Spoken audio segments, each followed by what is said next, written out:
Hello hello hello what's up, कैसे हैं आप सब?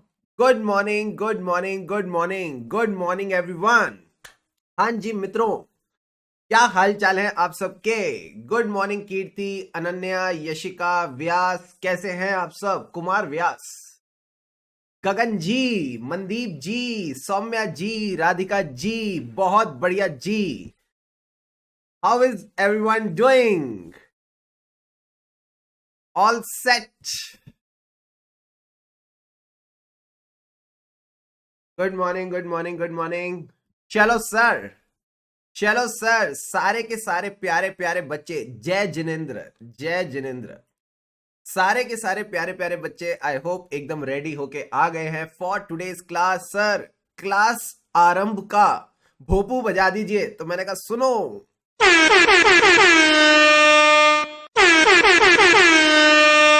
अब सर रेडी हैं, अब सारे के सारे बच्चे रेडी हैं मेरे साथ, और अब हम शुरू करेंगे आज की क्लास। आज की क्लास शुरू करने से पहले सबसे पहले रिवाइज करते कल क्या पढ़ा था, because that is a good habit and good habits को हमेशा कंटिन्यू करना चाहिए। तो सर सबसे पहले जो हमने चीजें सीखी थी वो क्या थी? मैंने कहा मैंने आपको ये पूरा प्रोसेस दिखाया। ओह, इस प्रोसेस में आपने देखा क्या? कहीं रिस्क है तो कहीं कंट्रोल है। अरे बाबा, कहीं रिस्क है तो कहीं कंट्रोल है। फिर देखा कहीं रिस्क है तो कहीं कंट्रोल है। तो ये जो प्रोसीजर होते हैं जिसमें तुम देखते हो कहीं रिस्क है तो कहीं कंट्रोल है, इन प्रोसीजर्स को क्या कहते हैं? सर इन्हीं को कहते हैं रिस्क असेसमेंट प्रोसीजर। इन्हीं को कहते हैं रिस्क असेसमेंट प्रोसीजर, जिसमें हम सिर्फ चीजों की अंडरस्टैंडिंग लेते हैं, जिसमें हम सिर्फ चीजों की अंडरस्टैंडिंग लेते हैं। इन्हीं को कहते हैं risk assessment procedure. Understanding the risk, understanding the control. Got it? Got it sir. तो यही 315 का नाम था। आई होप अब तक आपके दिमाग में बैठ गया होगा। Identifying and assessing the risk of material misstatement. कैसे? Through understanding the entity, environment and internal control. जब आपने ये अंडरस्टैंडिंग ले ली, इसी अंडरस्टैंडिंग के बेसिस पे आप जाते हो क्या? सर रैप के बाद क्या करेंगे? मैंने कहा रैप के बाद फैप करेंगे। फैप का मतलब था further audit procedure. Further audit procedure मतलब टेस्टिंग करेंगे। पहले करेंगे टेस्ट ऑफ कंट्रोल, फिर क्या करेंगे? Substantive audit procedure. Test of control और सब्सटेंटिव प्रोसीजर में क्या फर्क था? सर कंट्रोल की टेस्टिंग मतलब आप प्रोसेस की टेस्टिंग कर रहे हो, सब्सटेंटिव प्रोसीजर मतलब जो अमाउंट है उसकी टेस्टिंग कर रहे हो। यानी इसमें आप करोगे टेस्ट ऑफ डिटेल्स, जिसको बोलते हैं वाउचिंग वेरिफिकेशन, जिसमें आप इनवॉइस, एग्रीमेंट्स, ये सब चीजें देख सकते हो। फिर आप अपना दिमाग लगा के थोड़े एनालिटिकल प्रोसीजर कर सकते हो। ललित, कीर्ति, गगन, पवनदीप, धूम मचा दी त्वाडो ने। बहुत बढ़िया सर, आपकी तो पंजाबी भी खराब है। मैंने कहा अब इधर आ जाओ तुम। इसके बाद हमने क्या किया था? सर कल हमने सीखा क्या है प्लानिंग, क्या है स्ट्रेटेजी। पहले मुर्गा आया या अंडा? मैंने कहा मेरे को नहीं पता। मुर्गा आया या अंडा मुझे नहीं पता, बट इतना पता है स्ट्रेटेजी पहले आई। जो आपकी स्ट्रेटेजी है, जो आपका डिसीजन है, वो पहले आया। और जैसी स्ट्रेटेजी थी उसी हिसाब से आपने प्लानिंग करी। तो आप ऐसा कहते हो क्या? Strategy sets the STD of audit.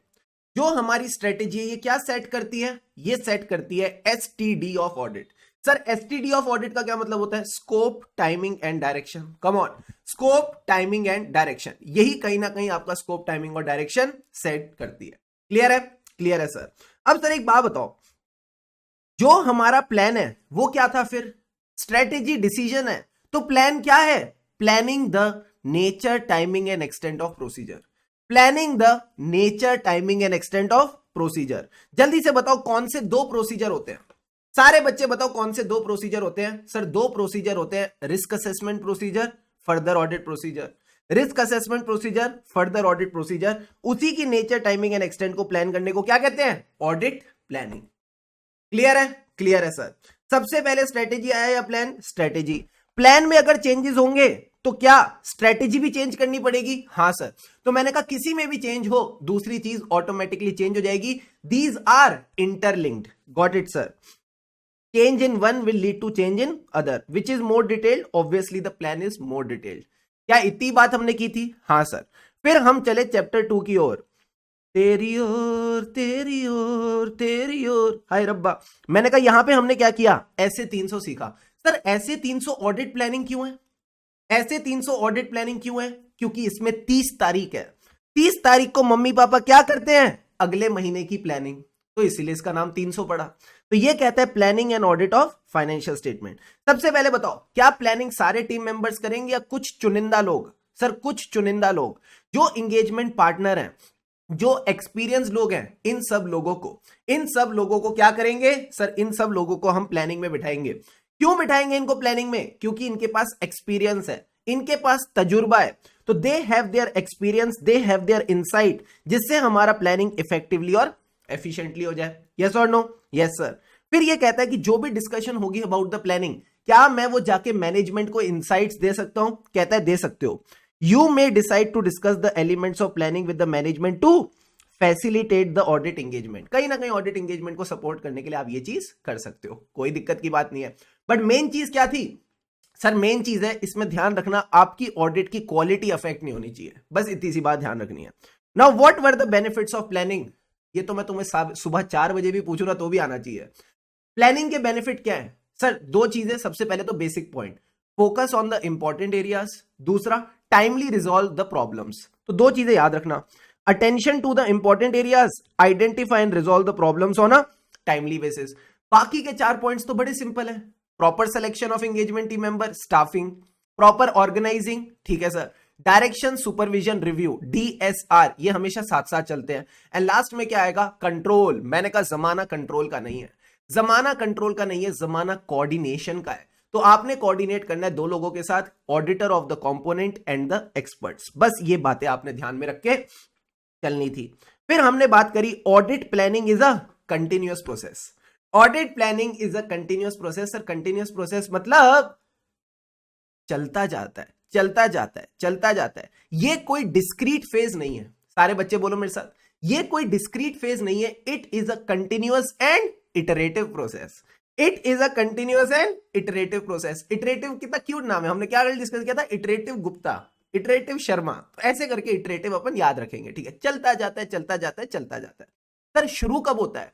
पिछले ऑडिट के एंड में। खत्म कब होता है? करंट ऑडिट के एंड में, ठीक है? ठीक है सर।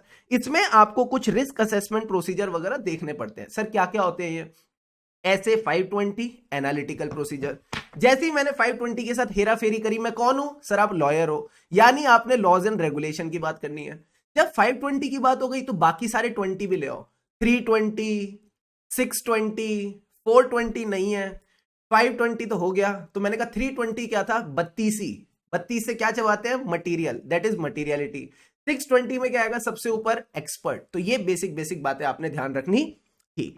अब फिर मैंने बोला प्लानिंग प्रोसेस में ना 2 स्टेजेस है। सर क्या? पहली स्टेज कहती है प्रिलिमिनरी इंगेजमेंट एक्टिविटी। आपने मुझे क्या बताया था प्रिलिमिनरी इंगेजमेंट एक्टिविटी में? ऐसे 220, ऐसे 210। ऐसे 220 में क्या चीजें थी sir? Continuance of the client relationship. उसी का एक पॉइंट उठा लो, ethical requirement including independence. Yes और नो? Yes sir. 210 क्या था? Agreeing the terms of audit engagement. तो आपको समझ होनी चाहिए, अंडरस्टैंडिंग होनी चाहिए टर्म्स ऑफ एंगेजमेंट क्या है। फिर प्लानिंग एक्टिविटी में 2 चीजें आती हैं सर, क्या? Audit strategy, audit plan. अब हमने कल सीखी ऑडिट स्ट्रेटेजी। ये जो ऑडिट स्ट्रेटेजीज थी, इसमें सर सबसे पहले मैं क्या कहता हूं ना, पांचों के पांचों पॉइंट्स रिकॉल कर ले। हाँ सर, पहले हम मिलके पांचों के पांचों पॉइंट्स रिकॉल करते हैं। सबसे पहले तो characteristics of engagement that define its scope. हमें स्ट्रेटेजी में क्या आता है? Scope, timing and direction. तो मैंने कहा सबसे पहले स्कोप ही उठा लो, सबसे पहले स्कोप उठा लो। स्कोप, टाइमिंग एंड डायरेक्शन में स्कोप उठा लो। Characteristics of engagement that define its scope, जल्दी से बताओ 2 कैरेक्टरिस्टिक्स जो उठानी है। सर फाइनेंशियल स्टेटमेंट की कैरेक्टरिस्टिक होती है एफआरएफ, ऑडिट रिपोर्ट की कैरेक्टरिस्टिक होती है reporting requirements as per the industry. Characteristics of engagement that define its scope, एक चीज स्कोप को बढ़ाएगी, एक चीज स्कोप को कम करेगी। जल्दी से बताओ क्या क्या थी सर? सबसे पहले तो वो जो आईटीसी वाला अपने एग्जांपल दिया था, बिजनेस सेगमेंट्स वाला, जितने सेगमेंट उतना स्कोप। अब अगर मुझे सेगमेंट को कम करना है तो कैसे करूं? ओहो, कैसे कम करेंगे सर सेगमेंट को? मैंने कहा सेगमेंट को कम करने के स्कोप को कम करने के लिए मम्मी ने सिखाया कल का खाना यूज कर लो। यानी you can expect to use the audit evidence of prior period. क्या ये बात समझ आई? हाँ सर समझ गए। मैंने कहा जितना स्कोप उतनी रिपोर्ट्स, जितना स्कोप उतनी रिपोर्ट्स। तो ये वाला टॉपिक क्या थी? रिपोर्टिंग ऑब्जेक्टिव्स, ठीक है sir. Time table of reporting, मतलब टाइम टेबल वगैरह कुछ आता था उसमें, and nature of the communication. तो मैंने कहा था टाइम और रिपोर्ट्स को मिलाएंगे तो पहला पॉइंट क्या बनेगा? Time table for reporting. फिर नेचर ऑफ कम्युनिकेशन किससे करोगे? मैनेजमेंट से करेंगे। सर मैनेजमेंट से कम्युनिकेट करेंगे, तो मैनेजमेंट वाला पॉइंट क्या था? क्या सीधा जाके मैनेजमेंट के दरवाजे पे खटखटाऊं या पहले मीटिंग ऑर्गेनाइज करनी पड़ेगी? जल्दी से चैट बॉक्स में बताइए। मैं एक साथ सारे पॉइंट्स करा ही रहा हूं, इसके अंदर अंदर भी अपन घूम के आएंगे, मजा आएगा ना। ऑर्गेनाइज करेंगे सर, इतिशा, प्रियांशी, हिमांशु सबने धूम मचा दी, कहते हैं मीटिंग ऑर्गेनाइज करेंगे। तो organise the meeting with the management and TCWG. जब मीटिंग ऑर्गेनाइज हो गई तो एक बात डिस्कस करोगे, दो बात? सर बड़ी मुश्किल से मीटिंग ऑर्गेनाइज हुई है, दो बात तो डिस्कस करेंगे ही करेंगे, दो बातें तो डिस्कस करेंगे ही करेंगे। बताओ क्या? सबसे पहले डिस्कस करो कब कब क्या क्या रिपोर्ट देनी है, यानी reporting timelines of the entity. ठीक है सर, उन रिपोर्टिंग टाइमलाइंस को मीट करने के लिए आपका ऑडिट का स्टेटस क्या चल रहा है? स्टेटस अच्छा चल रहा है या बुरा चल रहा है? सर बहुत खराब चल रहा है। तो अगली कम्युनिकेशन होगी with in the engagement team. अगली कम्युनिकेशन होगी किसमें? With in the engagement team. Clear है? क्लियर है सर। अब मैंने कहा जितनी रिपोर्ट उतने एफर्ट्स, जितनी रिपोर्ट उतने एफर्ट्स, यानी अगला पॉइंट आ गया, matters that in the auditor's professional judgement significant in directing the engagement team effort. हमारा एफर्ट कहां जाता है सर? मटीरियलिटी पे। बट ये कौन सा टॉपिक था? जुगाड़ वाला टॉपिक था। ये जुगाड़ वाला टॉपिक था, यानी हमको थोड़ा सा लॉजिक लगाना कि एफर्ट्स कब ज्यादा होंगे? जब ट्रांजैक्शन ज्यादा होंगी, वॉल्यूम ऑफ ट्रांजैक्शन प्लस कई सारी चीजें चेंज हो गई, एफआरएफ चेंज हो गया, significant industrial developments, laws regulations change हो गए। जुगाड़ वाले पॉइंट्स यहां पे सारे डाल दिए। Yes yes sir. अब मुझे एफर्ट्स कम करने हैं, अब मुझे एफर्ट्स कम करने हैं, तो मुझे बताओ मैं एफर्ट्स कम कैसे करूं? वो कौन सा गाना चलाऊं जिससे मेरे एफर्ट्स थोड़े से कम हो जाएं? बताना जरा, कम ऑन बताओ, किससे मेरे एफर्ट्स कम होंगे?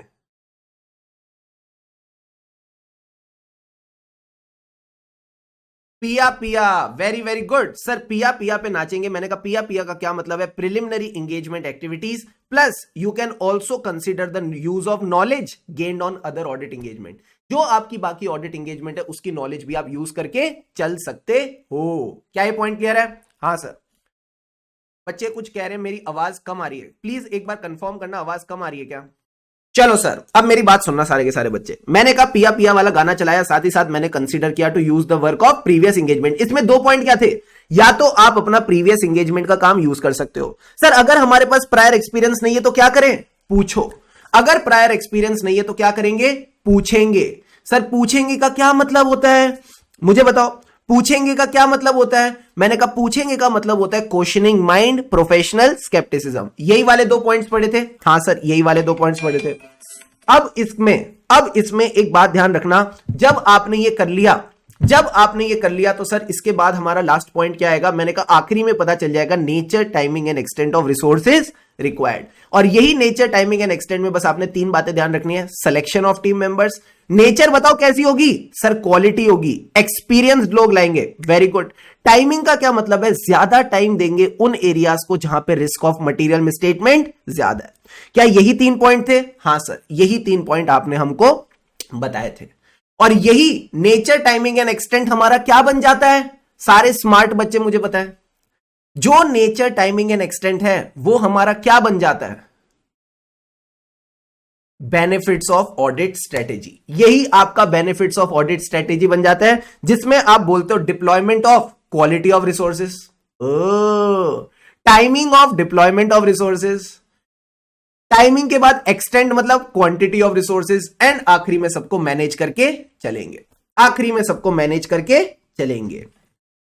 14 minutes 5 seconds, that's what we took to revise the yesterday's 2.5 hour class। बहुत बढ़िया।